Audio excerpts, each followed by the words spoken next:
નમસ્કાર વિદ્યાર્થી મિત્રો, હું ભાવેશવાળા આજના વિડીયો લેક્ચરમાં દરેક વિદ્યાર્થી મિત્રોનું હાર્દિક સ્વાગત કરું છું. Unit number 9 biotechnology, chapter number 11 બાયોટેકનોલોજીના સિદ્ધાંતો અને પ્રક્રિયાઓ, બાયોટેકનોલોજી પ્રિન્સિપલ્સ એન્ડ પ્રોસેસીસ. તો વિદ્યાર્થી મિત્રો, લાસ્ટ લેક્ચરની અંદર બાયોટેકનોલોજીના સિદ્ધાંતોની વાત કરતા હતા. તો વિદ્યાર્થી મિત્રો, લાસ્ટ લેક્ચરની અંદર બાયોટેકનોલોજીના વિકાસ માટે જવાબદાર બે પદ્ધતિઓ જોઈ, જેમાં નંબર 1 જનીન ઇજનેરી વિદ્યા અને બીજી જૈવ પ્રક્રિયા ઇજનેરી વિદ્યા. તો આજે નવા ક્વેશ્ચનની શરૂઆત કરીએ આમાંના બાયોટેકનોલોજીના સિદ્ધાંતોમાં. તો સૌપ્રથમ ક્વેશ્ચન,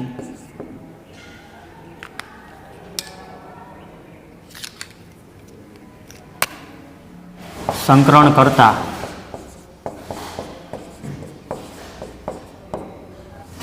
જનીન ઇજનેરી વિદ્યા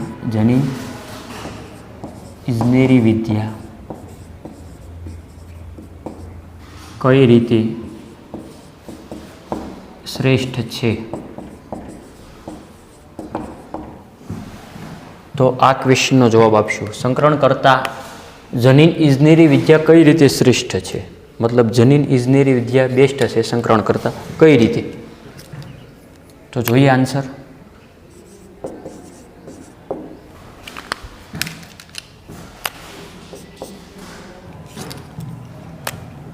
લિંગી પ્રજનન,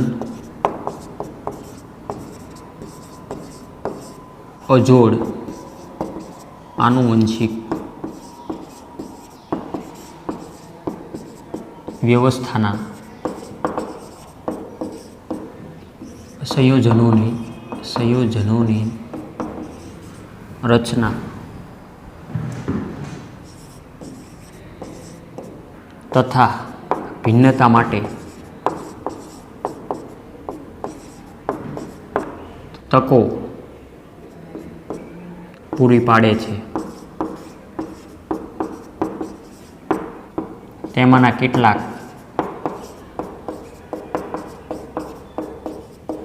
સજીવ તથા વસ્તી માટે ફાયદાકારક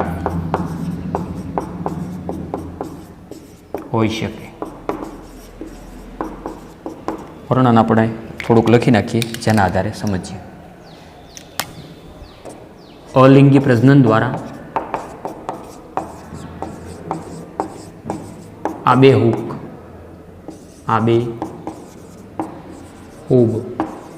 જનીનિક માહિતીની સાચવણી કરવામાં આવે છે. જ્યારે લિંગી પ્રજનન દ્વારા ભિન્નતા એટલે કે જુદાપણું, ભિન્નતા ઉદ્ભવે છે.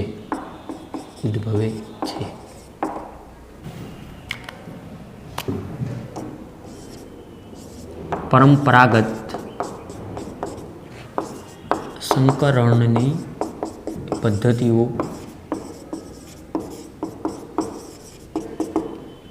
વનસ્પતિઓ તથા પ્રાણીઓના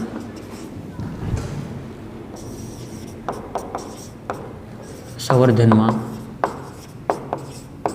ઉપયોગી છે. પરંતુ આ પદ્ધતિમાં કેટલીક વખત ઈચ્છિત જનીનો સાથે અનિચ્છનીય જનીનોનો સમાવેશ તથા ગુણન થઈ જાય છે.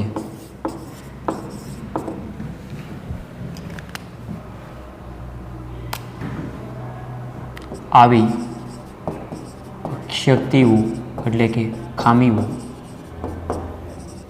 દૂર કરવા માટે જનીન ઇજનેરી વિદ્યા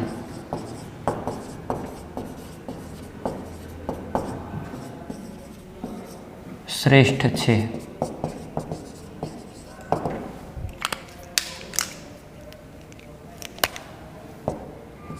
જનીન ઇજનેરી વિદ્યામાં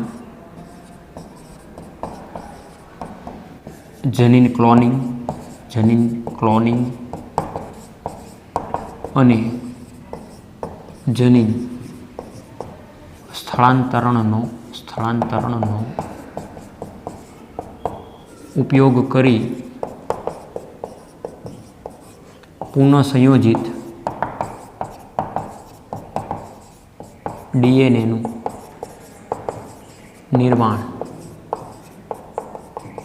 કરવામાં આવે છે. લાસ્ટ મુદ્દો. આમ જનીન ઇજનેરી વિદ્યાની મદદથી અનિચ્છનીય જનીનોને દૂર કરી એક અથવા વધુ ઇચ્છનીય જનીનોને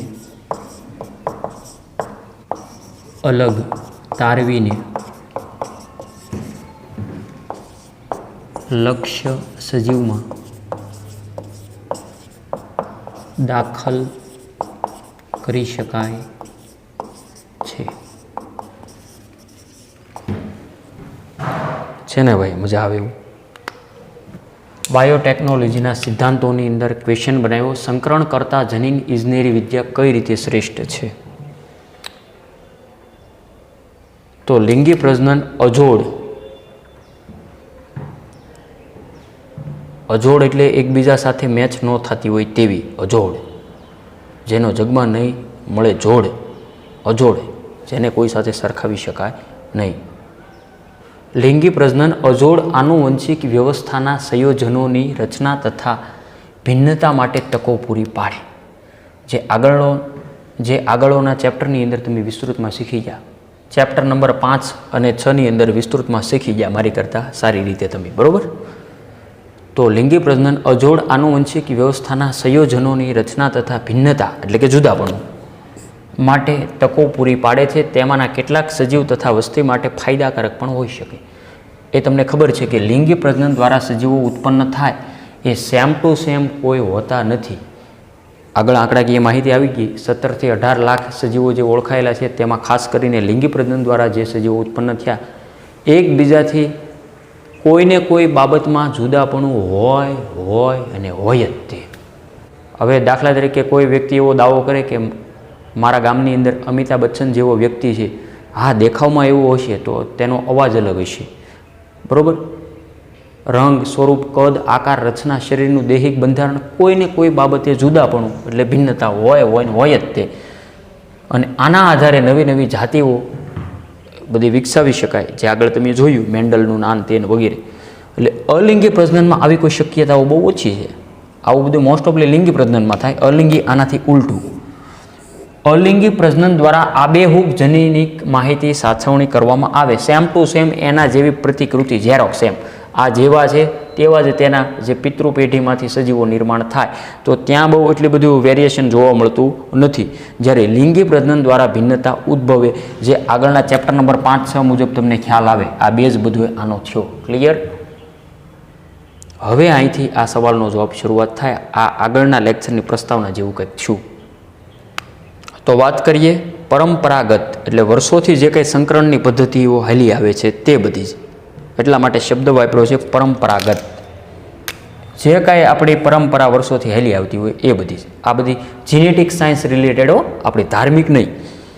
અત્યારે જેની વાત થાય તેના ઉપર જ આપણું ધ્યાન ફોકસ હોવું જોઈએ. પરંપરાગત સંકરણની પદ્ધતિઓ વનસ્પતિઓ તથા પ્રાણીઓના સંવર્ધનમાં ઉપયોગી છે. હવે દાખલા તરીકે કેમ વનસ્પતિમાં વાત કરું તો કે કલમ કરવી, ઓકે, દાબ કલમ વગેરે, આવું પણ તમે આગળ શીખી ગયા છો. તો જેનું જે વનસ્પતિમાં મૂળ દ્વારા પણ થતું હોય, પ્રકાંડ દ્વારા પણ, તો આ તમે શીખી ગયા કે કલમ કરવામાં આવે. આંબાની કલમ થાય, લીંબુડીની કલમ થાય, ચીકુની કલમ થાય, આવું કંઈક. એટલે વનસ્પતિઓ તથા પ્રાણીઓના સંવર્ધનમાં ઉપયોગી છે. પરંપરાગત સંકરણની પદ્ધતિ છે, આ એક પ્રકારની હાઇબ્રિડ એમ. પરંતુ આ પદ્ધતિમાં કેટલીક વખત ઈચ્છિત જનીનો સાથે સાથે જે આપણે ઈચ્છતા ન હોય તેવા એટલે કે અનિચ્છનીય જનીનોનો સમાવેશ થાય તથા એ પણ સાથે સાથે ગુણનની રીતે ગુણાય અને કંઈક નવી જાતિ અથવા ક્ષતિ ઉદ્ભવ થાય. એટલે કે આવી ક્ષતિઓ દૂર કરવા માટે જનીન ઇજનેરી વિદ્યા ખૂબ જ શ્રેષ્ઠ છે. અહીંયા સંકરણ કરવામાં આવે છે તો અહીંયા વેરિએશન આવવાની શક્યતા છે. ઓકે, જે આપણે ઈચ્છનીય લક્ષણો તો હોય એ સિવાયના જો સાથે સાથે આવી જશે તો અહીંયા પ્રોબ્લેમ, ક્ષતિ એટલે કે ખામી ઉદ્ભવે. આવી ખામી જો ન થાય એ માટે જનીન ઇજનેરી વિદ્યાની મદદથી સારી રીતે નવી જાતિ અથવા જાતિમાં ફેરફાર કરી શકાય. ક્લિયર? તો આના પણ આગળ ઉદાહરણો આવશે. અત્યારે ઉદાહરણો એકેયને આપ્યા નથી એટલે ગભરાવવું નહીં. એ બધું એક સાથે આપી દે તો ભાઈ ચેપ્ટર પૂરું ન થઈ જાય. એમ કંઈ રમત વાત છે ભાઈ? એક જ લેક્ચરમાં આખું ચેપ્ટર પૂરું થાય એમ? એ બધું સ્ટેપ બાય સ્ટેપ આવે ને એમ. ત્યારબાદ જનીન ઇજનેરી વિદ્યામાં જનીન ક્લોનિંગ. આ ક્લોનિંગ શું કહેવાય? એ જનીનો એકબીજા સાથે જોડવાના, એ પણ આખી પદ્ધતિ અને વ્યાખ્યા બધું આગળ આવશે. ક્લોનિંગ એટલે જોડવું એક પ્રકારનું, આવું સમજો કે દાખલા તરીકે જે જનીનો હોય ઈચ્છનિત, આનો ટુકડો અને આનો ટુકડો, એ બે જનીનના ટુકડા જોડીને જે કંઈ નવી આખું સંકરિત જાત, સંકરિત તો નહીં ગણી શકાય, જોડવું એટલે કે ક્લોનિંગ. જનીન ઇજનેરી વિદ્યા, હજી આ હું તમને સાયન્ટિફિક વ્યાખ્યા નથી આપી, જે આગળ આવવાની જ છે. જનીન ઇજનેરી વિદ્યામાં જનીન ક્લોનિંગ અને જનીન સ્થળાંતરણ. સ્થળાંતરણ એટલે શું? એક જગ્યાએથી બીજી જગ્યાએ. આ દાખલા તરીકે એટીસીજીનું બંધારણ હોય, એ અને બરોબર, એ અને ટી, સી અને જી, આ રીતના જ બંધારણ હોય કા જી અને સી અને ટી અને એ. હવે આમાં ઘણાને એમ થતું હોય છે સાહેબ હવામાં ફાયરિંગ કરે, એ બધું આગળ આવશે ને ત્યારે એ બધું જોઈશું. અત્યારે એ બધું એક સાથે નહીં સમજાય, મેં કીધું એમ. એટલે જનીન ઇજનેરી વિદ્યામાં જનીન ક્લોનિંગ અને જનીન સ્થળાંતરણનો ઉપયોગ કરી પુનઃ સંયોજિત ડીએનએનું નિર્માણ કરવામાં આવે. આખી પદ્ધતિનું અહીં શોર્ટમાં વર્ણન આપ્યું એટલે ભાઈ નો જ સમજાય, બરાબર. આ શબ્દો અત્યારે તમારે સ્વીકારવાના જ છે. જે આગળ ઓલરેડી આખી પદ્ધતિ આવશે ને ત્યારે એ બધું ક્લિયર થાય. એટલે કે પુનઃ સંયોજિત ડીએનએનું નિર્માણ કરવામાં આવે. આમ જનીન ઇજનેરી વિદ્યાની મદદથી અનિચ્છનીય, જે આપણે ઈચ્છતા ન હોય તેવા જનીનોને દૂર કરી શકાય. અત્યારે શોર્ટમાં આવું યાદ રાખો કે જનીન ઇજનેરી વિદ્યાની મદદથી અનિચ્છનીય જનીનોને દૂર કરી શકાય. એક અથવા વધુ ઇચ્છનીય લક્ષણો જે કાંઈ આપણે અપેક્ષા રાખતા હોય, એક અથવા વધુ ઇચ્છનીય જનીનોને અલગ તારવી અને લક્ષ્ય સજીવની અંદર દાખલ કરી શકાય. જે કાંઈ આપણું લક્ષ્ય સજીવ હોય, કે દાખલા તરીકે કોઈ પ્રાણીની વાત કરીએ કે ભાઈ કોઈ જે પ્રાણી, એમાંય ખાસ કરીને ભેંસ, કે સૌથી વધારે દૂધે આપે અને હેલ્ધી હોય અને સક્ષમય હોય, તો આવી જે કાંઈ મહેસાણી ભેંસ, સુરતી ભેંસ વગેરે જે કાંઈ આવતી હોય એવી જાતિઓ ઉત્પન્ન કરી શકાય. એટલે કે ઇચ્છનીય જનીનોને અલગ તારવીને લક્ષ્ય સજીવમાં દાખલ કરી શકાય. ક્લિયર? તો સંકરણ કરતાં જનીન ઇજનેરી વિદ્યા કઈ રીતે શ્રેષ્ઠ છે તેની હજી આપણે પ્રસ્તાવના જેવું જ છે. આખી પદ્ધતિ ડિટેલમાં આવશે ત્યારે 1 by 1 જોવાની જ છે. સૌપ્રથમ એટલું પહેલાં વ્યવસ્થિત લખી લો, ત્યારબાદ નેક્સ્ટ જોઈએ.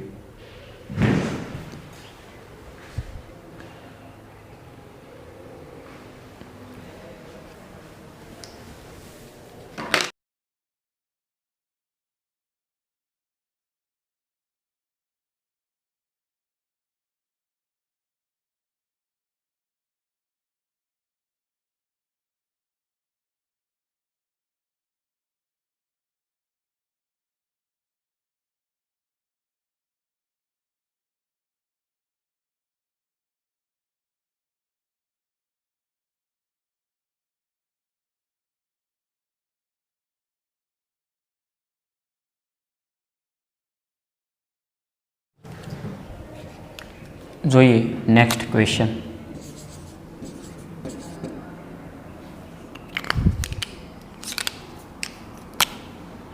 રંગસૂત્રમાં સ્વયંજનન ઉત્પત્તિ સ્થાનનું મહત્વ જણાવો. રંગસૂત્રમાં સ્વયંજનનની ઉત્પત્તિ સ્થાનનું મહત્વ જણાવો. એ તમને ખ્યાલ હોવો જોઈએ કે આ રંગસૂત્ર ક્યાં હોય. જો આવું હાવ ન ખબર પડે ને એને આગળના ચેપ્ટરનું અથવા એનો પાયો નબળો હોઈ શકે. રંગસૂત્ર ક્યાં હોય પહેલાં એ સમજો. આન્સર લખતા પહેલાં આન્સર તો કે સાહેબ રંગસૂત્ર ક્યાં હોય એ તો તમને ખ્યાલ હોવો જોઈએ કે કોષના કોષ કેન્દ્રની અંદર હોય. ઓકે, રંગસૂત્ર એટલે કે જનીન્દ્રવ્ય.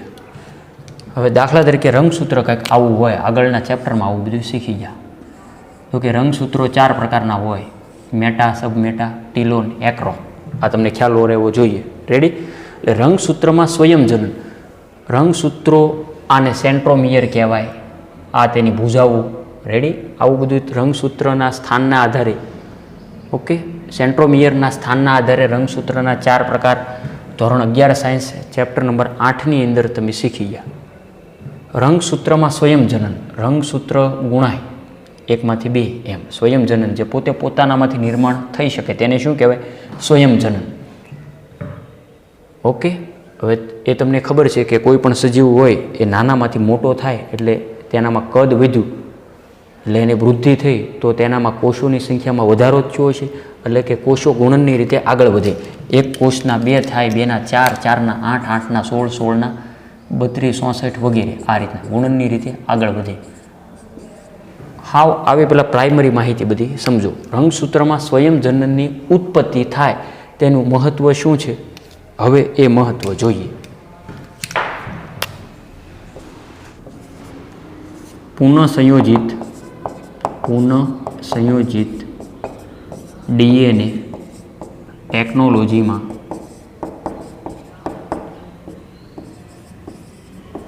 ડીએનએના ટુકડાને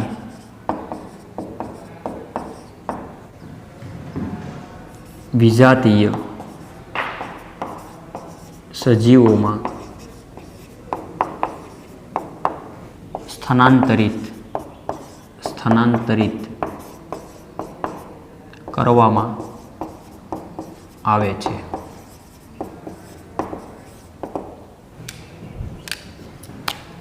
ડીએનએનો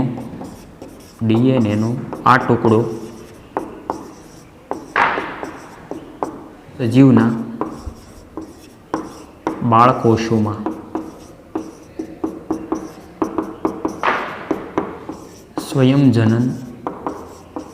સ્વયંજનન પામવાની ક્ષમતા ધરાવતો નથી.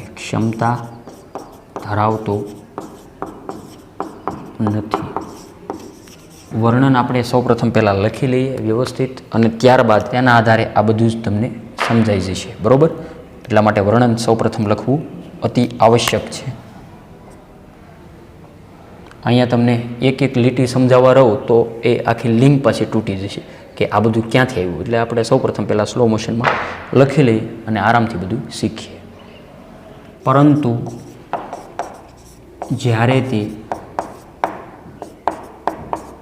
ગ્રાહીના જનીનો સાથે જોડાઈ જાય છે ત્યારે તે વિભાજન પામીને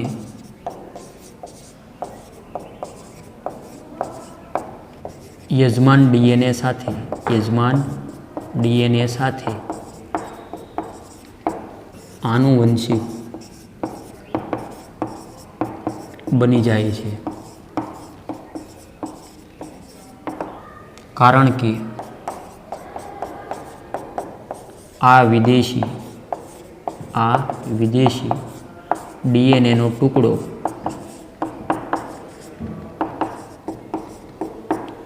રંગસૂત્રનો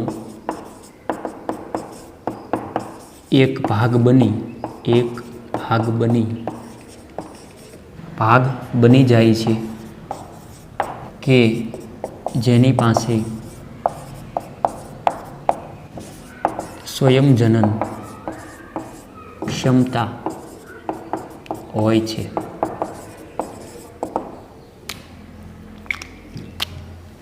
રંગસૂત્રોમાં ડીએનએનો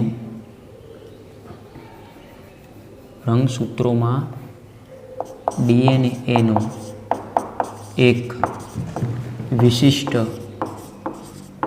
વિશિષ્ટ ક્રમ આવેલો હોય છે,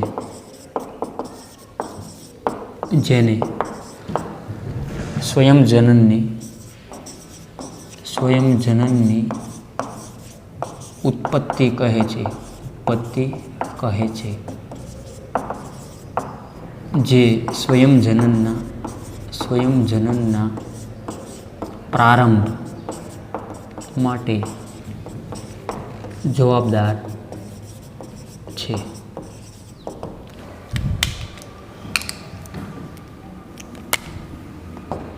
આથી તે કોઈ પણ સજીવમાં વિદેશી ડીએનએના ટુકડાના ગુણન માટે તે રંગસૂત્ર અથવા રંગસૂત્રનો ભાગ હોવો આવશ્યક હોય છે, કે જે એક વિશિષ્ટ શૃંખલા ધરાવે છે. તે સ્વયં જનનની ઉત્પત્તિ તરીકે ઓળખાય છે.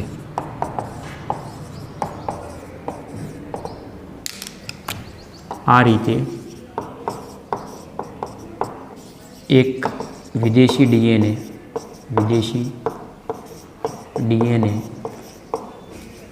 સ્વયં જનનની ઉત્પત્તિ સાથે જોડાય છે. આથી આ વિદેશી ડીએનએનો ટુકડો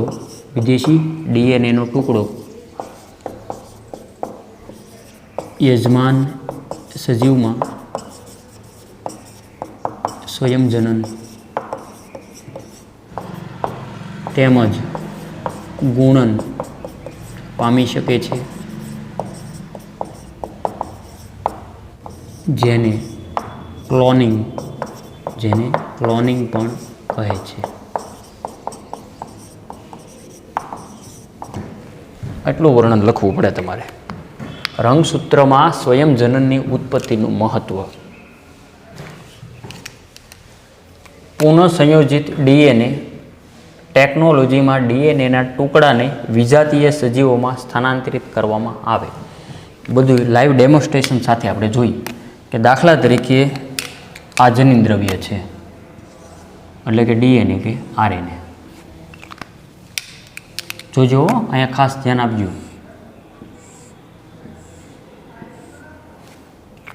આ એક રંગસૂત્ર છે, આ કોઈ બીજા એક સજીવનું રંગસૂત્ર છે. આ બંને અલગ અલગ રંગસૂત્ર છે. આવું સૌપ્રથમ પહેલાં સમજો. સેન્ટ્રોમિયર વડે જોડાયેલા છે, બરાબર. આવું બધું આગળ આવી ગયું.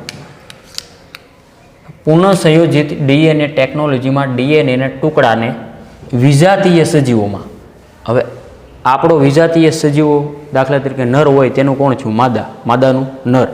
ઓકે, વિરુદ્ધ વિજાતીય સજીવોમાં અથવા કોઈ અન્ય સજીવમાંથી અન્ય સજીવમાં, એમ, અથવા અલગ જાતિ પણ લઈ શકાય.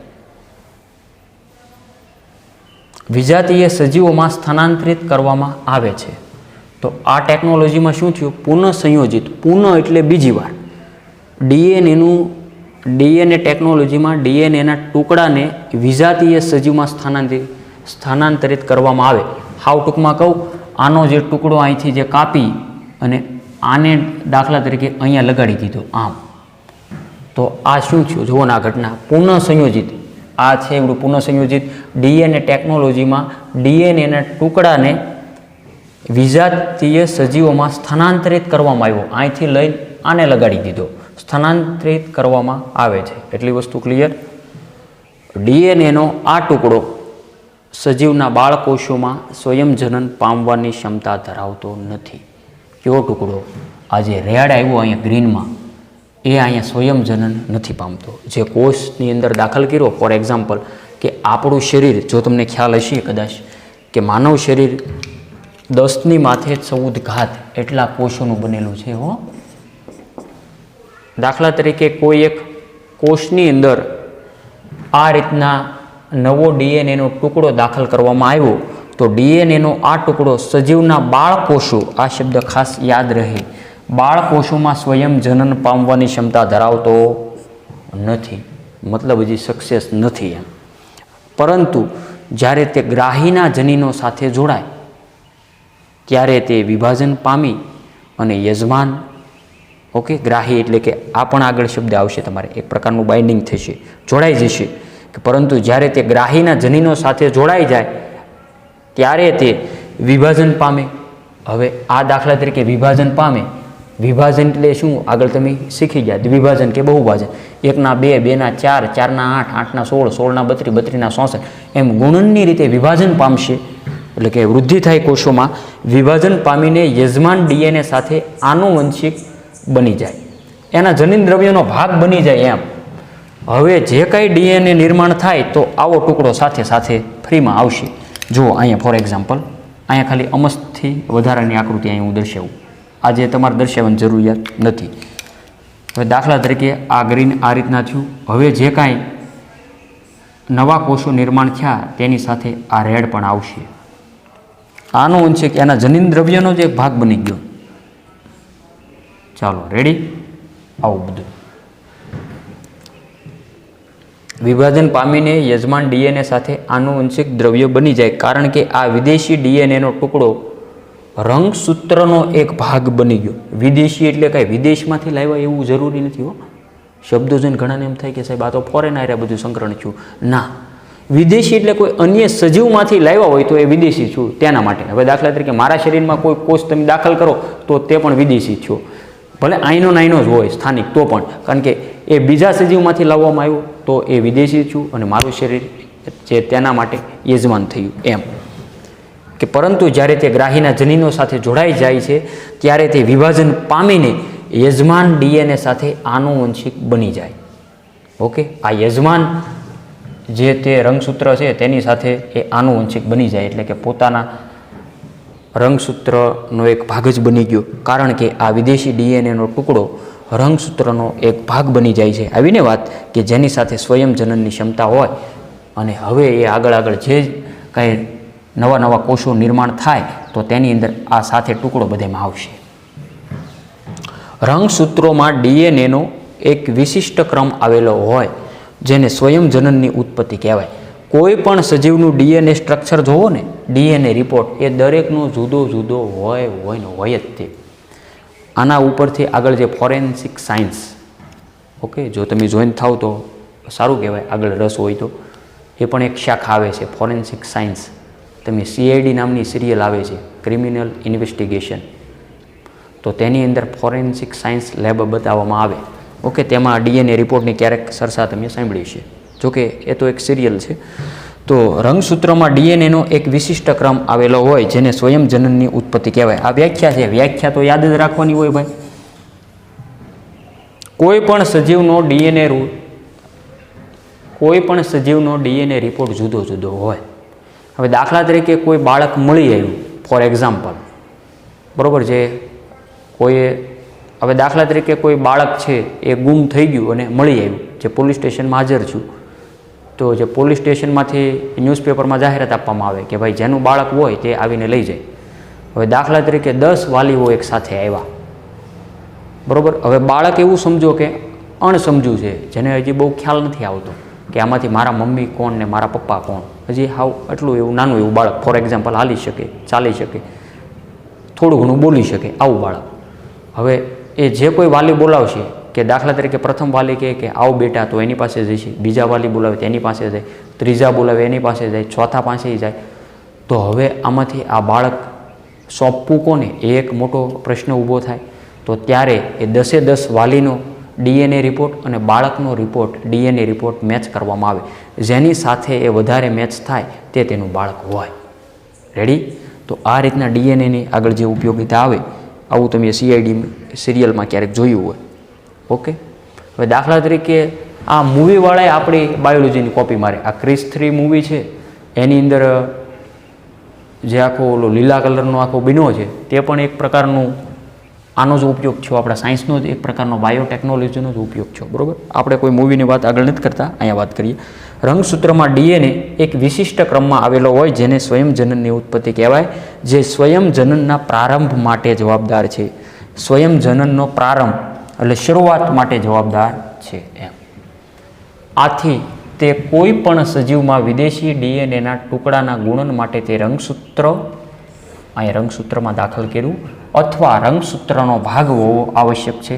ગુણન માટે જો એનો ભાગ બની ગયો હોય ને તો પછી એ આગળ આવશે, બરાબર. હવે દાખલા તરીકે હાલમાં નવરાત્રિ ચાલી રહી છે,